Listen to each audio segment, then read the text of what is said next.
Actually, I'd expect a lot more people. I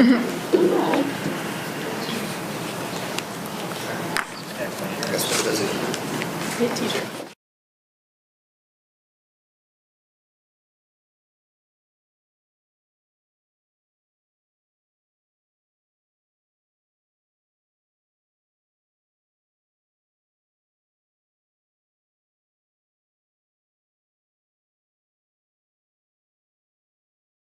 Good evening, ladies and gentlemen. I call this Common Council meeting of the City of Dunkirk to order on this first day of October 2024 at 5:30 p.m. Clerk, please conduct the roll call. Councilmember Luscovia? Here. Councilmember Yuriko? Here. Councilmember Stoyl? Here. Councilmember Nichols? Here. Councilmember at Large Weiser? Here. Thank you, Clerk. Please rise for the Pledge of Allegiance. I pledge allegiance to the flag of the United States of America and to the republic for which it stands, one nation, under God, indivisible, with liberty and justice for all.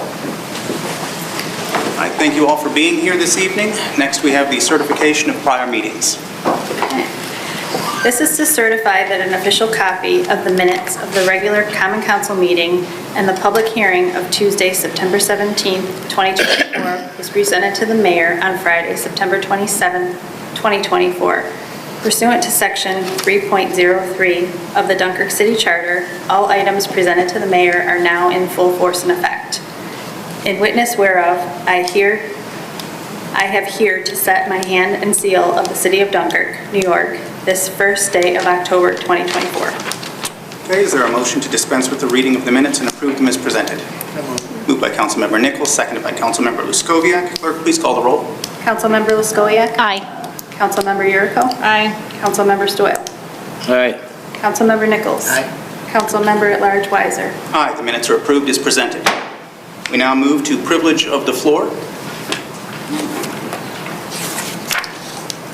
Okay, privilege of the floor. Privilege of the floor shall be extended to any person appearing for themselves, or in which case each individual appearing shall be limited to 3 minutes, and to any person representing any group who shall be limited to a maximum time of 5 minutes.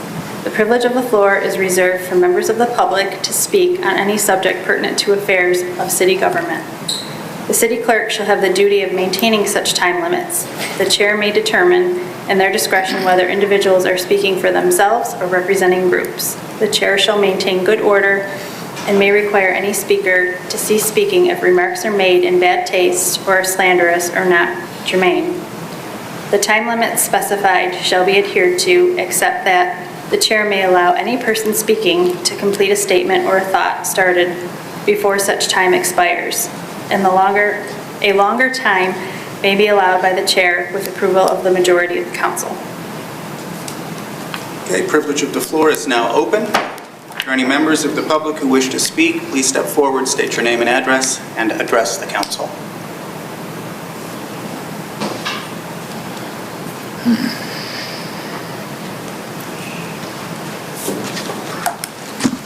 Paul Sommerfeld, Brooks Avenue, Dunkirk Citizens Advisory Committee.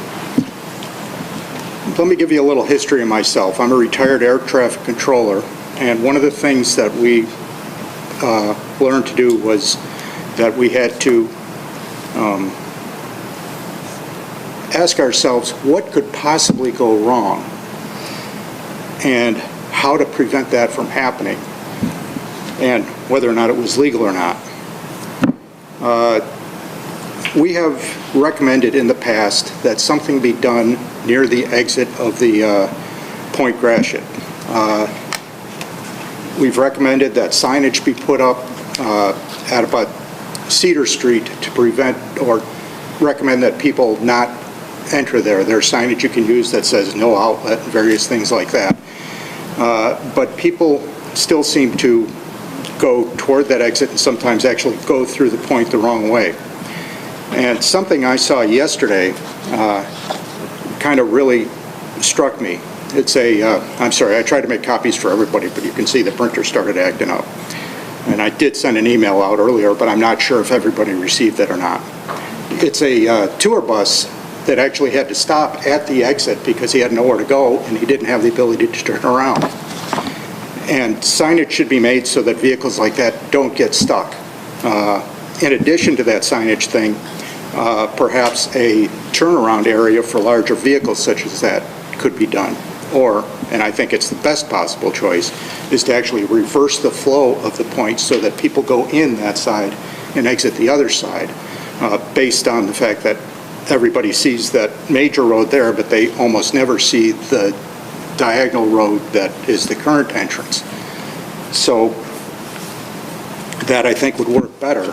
In addition, it would, when people go to the lighthouse, such as these people might have actually been going to the lighthouse, they would know whether or not it's closed and not be already committed by the time they're stuck.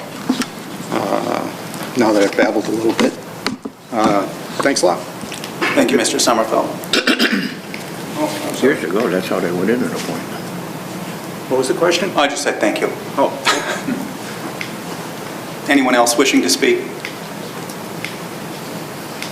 Going once, twice. Privilege of the floor is now closed. Next, we move to communications from the mayor, including disapproval messages. Mayor Dovias? Thank you. Following the recent release of my proposed 2025 budget, I would like to address the council members and residents regarding some misinformation that has been reported in the media regarding the city's finances and action taken by my administration. Despite reports to the contrary, I have done everything in my power to control spending by implementing a hiring freeze, as well as a no overtime policy across all city departments and informing all department heads they must limit their spending. These measures have been and will remain in place to manage costs as we address our fiscal crisis. The council is aware of this, but I would also like the general public to know that in early spring, I did call the office of the State Comptroller's office and asked them to implement a control board. I was told at that time the city would not qualify for this oversight and support due to mainly our size of our community and the fact that we had not exhausted all possible avenues of revenue generating resources. The state of New York has not given the city any bailout money, so reporting that the city was given $16 million is completely inaccurate.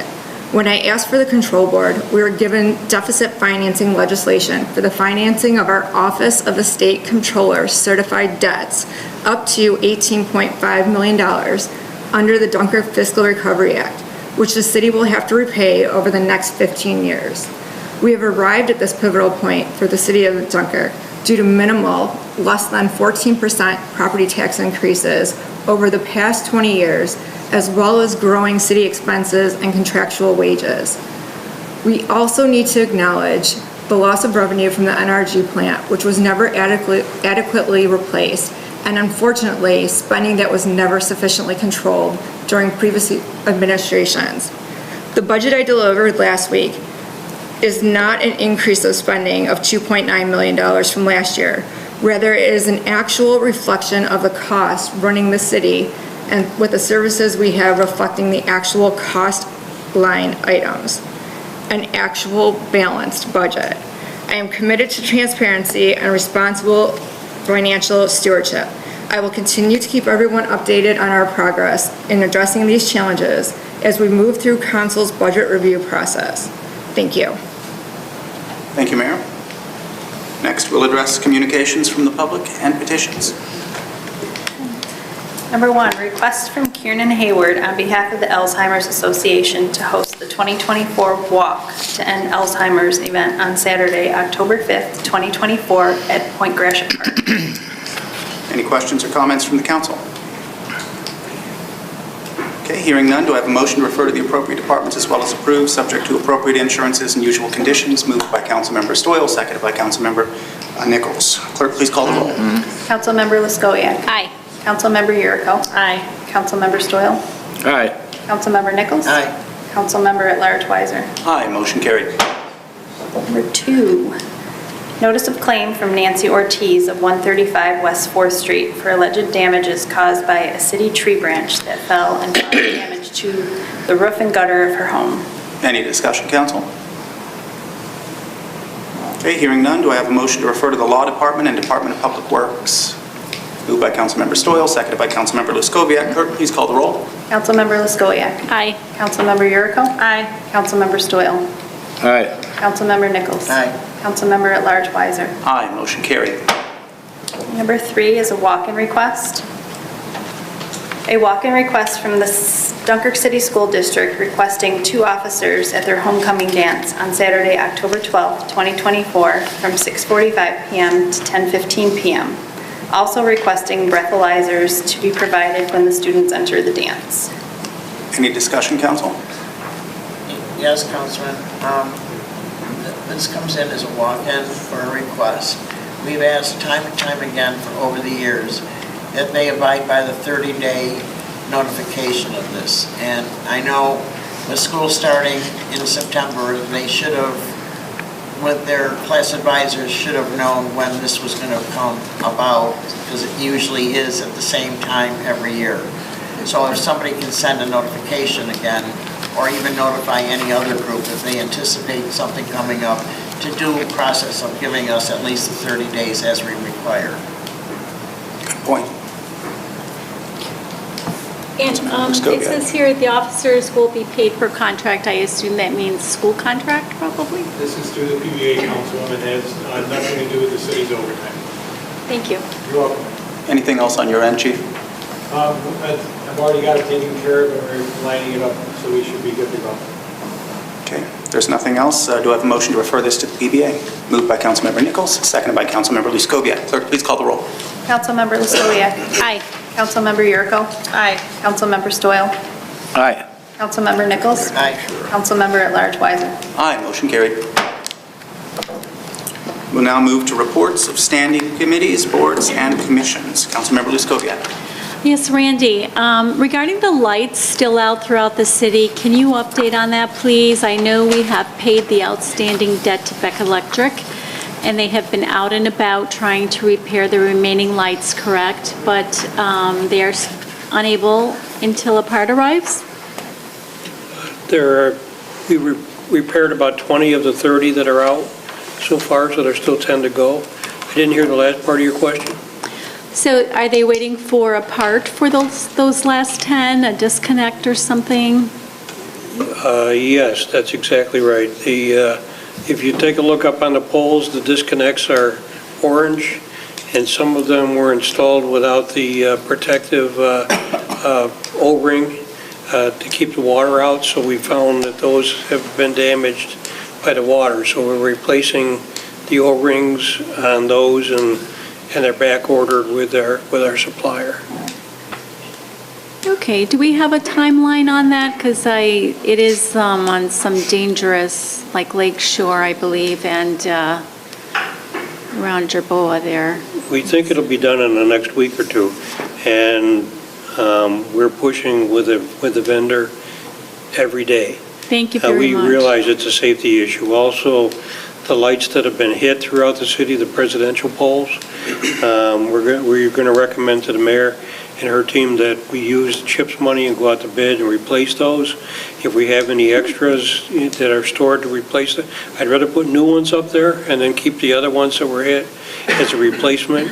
And then there's one that the mayor's asked me to take care of at Robo.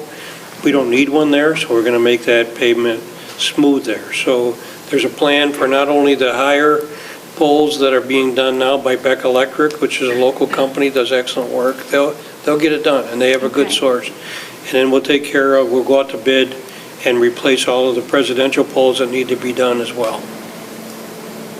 All right, thank you. Hey, Vince, can you update us on the sidewalk project funded by the CDBG funds? Master's Edge has completed the designated area for this year and will continue each year as far as dangerous sidewalks and at times including sidewalks where there were none, but please affirm that it has only been sidewalks through the CDBG funds? Yes, only the city right-of-way with the sidewalks. Nobody's driveway aprons or driveways have been replaced. We're going to continue and with the process into the coming years, and we now have found out that certain areas that were eligible currently are not eligible given updates in the census, and so more areas have become eligible, and a couple of small census blocks, not tracts, but blocks have become ineligible. Thank you. And please know, everyone, I, along with my council member peers, have ideas and answers to lower the tax rate without cutting services. We'll be meeting privately as well as through budget hearings, and I have received much shocked feedback, and I wanted you to know that I hear you. Thank you. Councilmember Yurko? I don't have anything. Councilmember Stoyl? Yeah, can I just, somebody, what's going on with the vineyard and that highway right in the city? Are they talking about the speed limits, or? I attended a traffic safety board meeting, county traffic safety board meeting 2 weeks ago. I was informed at that meeting that they are looking into do complete streets on Vineyard Drive from Route 60 to Central Avenue. It's in very beginning stages at this point in time. Vince may know more about it. It's going to be one speed? I'm not sure. Part of it's in the town, part of it's in the city, Yeah. so it's going to have to be coordinated. All right, Glenn, any movement on our famous motel? Not to report. There is a trial that was adjourned last week. All right, thank you. That's it. Thank you. Councilmember Nichols? Here, excuse me. The next DPW will be October 3rd at 1 p.m. in the conference room. Our citywide brush collection is at an end for the season, unless we have a storm. Lucas Avenue at all is not open on Saturday. It is closed for the season. I want to ask Randy about, I did get a postcard today about a complete street project that was on Vineyard. It's going to be on Vineyard Drive and Miller Fillmore Drive. Can you speak on this at all? Sure. Yeah, every month the city of Dunkirk has representatives that go to the Chautauqua County Highway Association meetings. And a couple years ago, when we knew that the hospital might relocate to the intersection of 60 and 20, we asked the Chautauqua County Department of Public Facilities and the New York State Department of Transportation to make sure that they follow complete street regulations, because we're going to start having a lot of Dunkirk residents who walk going up Route 60 to the new hospital, going along Vineyard Drive and Miller Fillmore to the two hospitals. So complete streets makes it safe not only for vehicles but also for bicycles and pedestrians. And so that started a couple years ago, and I'm proud to say that the DPW team was one of the voices that made that happen. And then the county planning is working on that.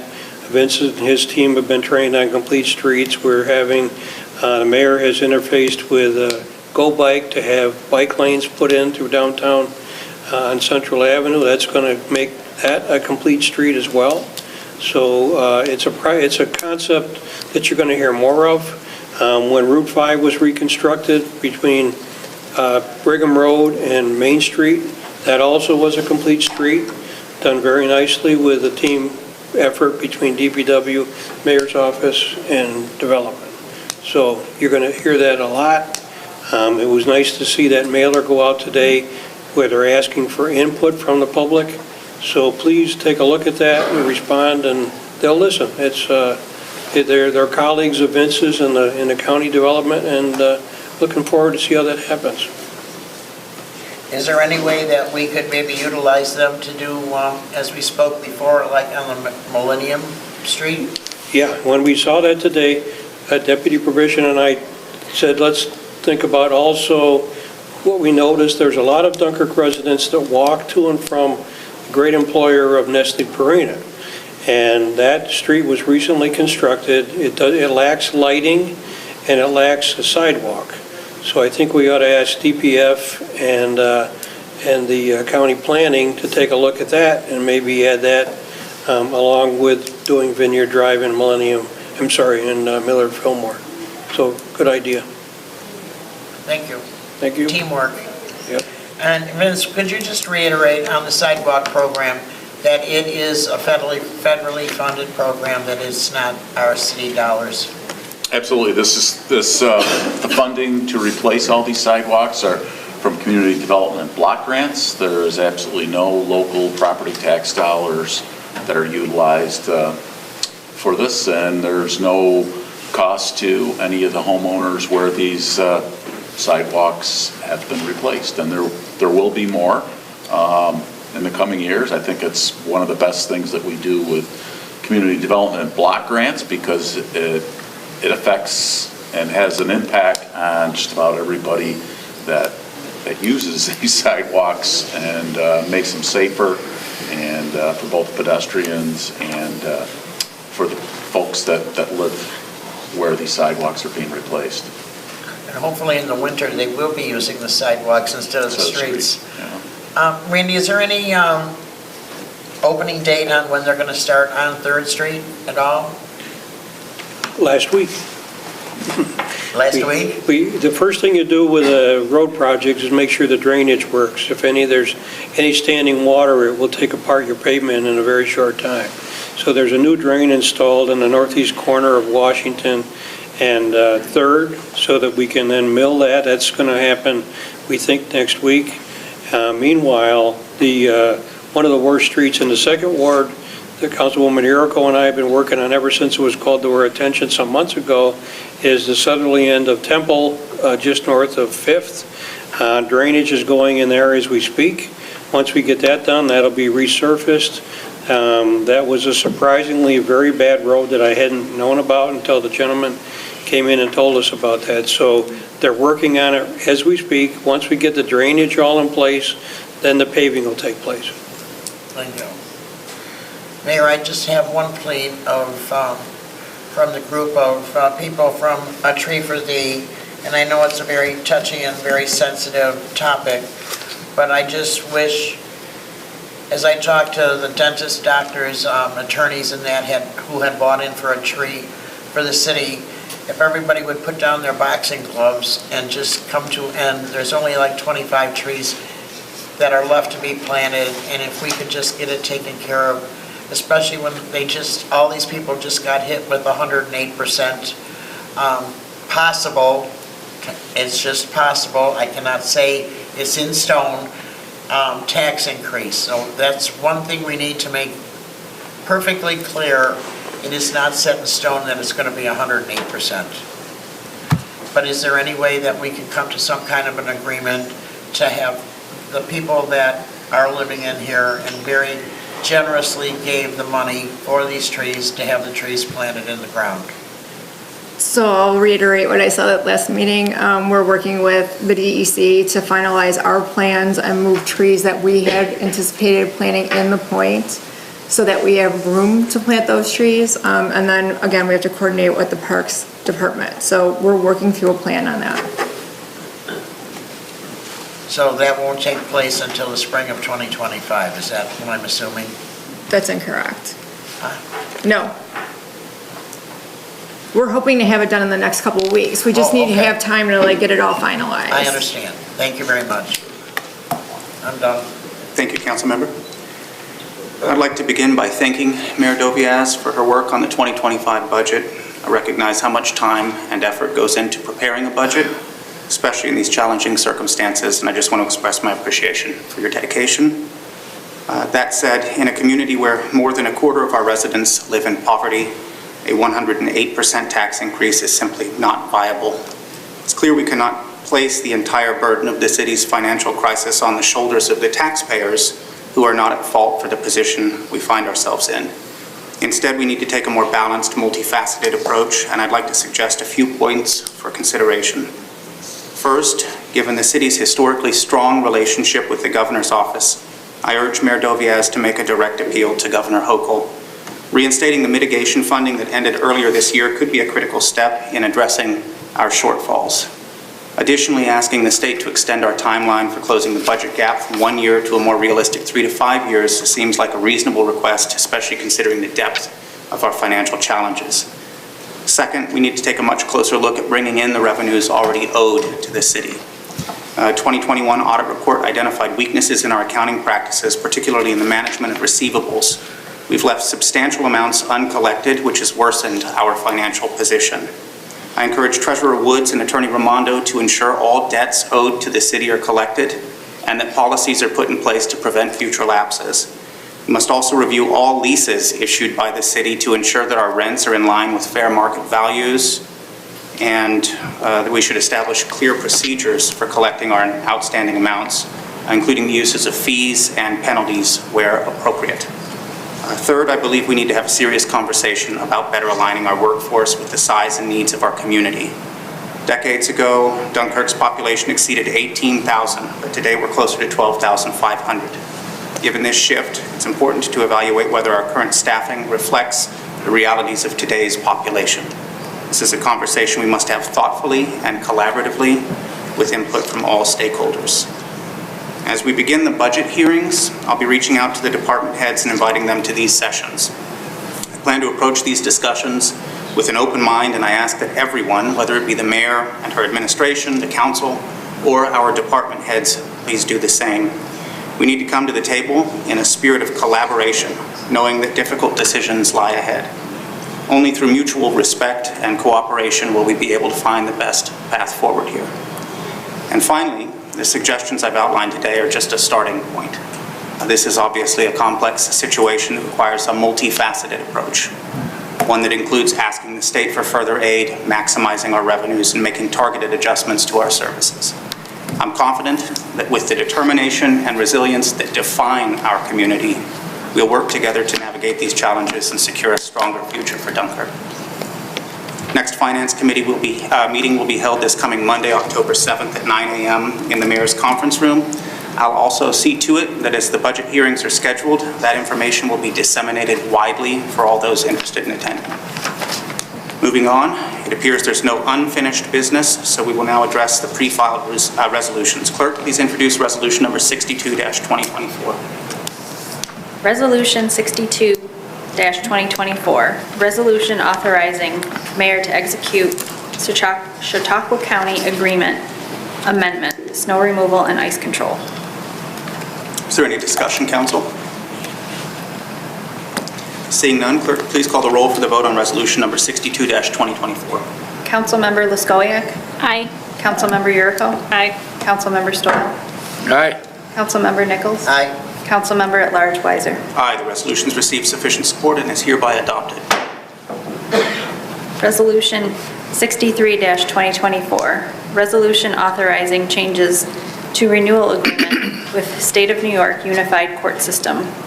It's City Court Cleaning and Minor Repairs, contract number C300457, April 1st, 2024 to March 31st, 2025. Any discussion, council? Seeing none, clerk, please call the roll. Councilmember Luskowiak. Aye. Councilmember Yurko. Aye. Councilmember Stoyl. Aye. Councilmember Nichols. Aye. Councilmember at Large Weiser. Aye, the resolution is adopted. Resolution 64-2024, resolution requesting approval for reprogramming funds from PY23 Planning and Administration to PY23 Sidewalks Replacement Project, Year 1 of the City of Dunkirk's Community Development Block Grant. Any discussion, council? Yeah, Vince, could you shed some light on that? Certainly. This is basically a change order for some additional square footage of concrete to be laid in areas that were found to be more damaged and were hazardous. So another 165 square feet of concrete. So it's a change order of $2,475. So basically what we have to do is reprogram and reallocate. We're going to be taking funds from our administrative allocation that we are able to take to run the program and reprogram it into more sidewalks. Thank you. Any further discussion, council? Okay, seeing none, clerk, please call the roll. Councilmember Luskowiak. Aye. Councilmember Yurko. Aye. Councilmember Stoyl. Aye. Councilmember Nichols. Aye. Councilmember at Large Weiser. Aye, the resolution is adopted. Resolution 65-2024, resolution authorizing lease agreement, Chautauqua County Fair Association. I make a motion that we table this resolution for further discussion. I'll second that. Okay, it has been moved and seconded to lay on the table resolution number 65-2024. Clerk, please call the roll. Councilmember Laskowiak. Aye. Councilmember Yuriko. Aye. Councilmember Stoyl. Aye. Councilmember Nichols. Aye. Councilmember at Large Weiser. Aye. Motion is laid on the table. Clerk, please introduce the new business. Request for proposal, accounting services. Any discussion, council? Yeah, I make a motion, we also table this for further discussion. Okay, is there a second? Seconded by Councilmember Yuriko. Clerk, please call the roll. Councilmember Laskowiak. Aye. Councilmember Yuriko. Aye. Councilmember Stoyl. Aye. Councilmember Nichols. Aye. Councilmember at Large Weiser. Aye, this request is tabled. Request 2, request for proposal, basic financial record keeping services. Any discussion, council? Also make a table to this for further discussion. Okay, seconded by Councilmember Yuriko. Clerk, please call the roll. Councilmember Laskowiak. Aye. Councilmember Yuriko. Aye. Councilmember Stoyl. Aye. Councilmember Nichols. Aye. Councilmember at Large Weiser. Aye. The request is tabled. Is there any further new business this evening? Okay, if there are no further matters to address, I'll entertain a motion to adjourn, moved by Councilmember Stoyl, seconded by Councilmember Nichols. journey. Clerk, please call the roll. Councilmember Laskowiak. Aye. Councilmember Yuriko. Aye. Councilmember Stoyl. Aye. Councilmember Nichols. Aye. Councilmember at Large Weiser. Aye, the meeting is adjourned. Thank you, everyone.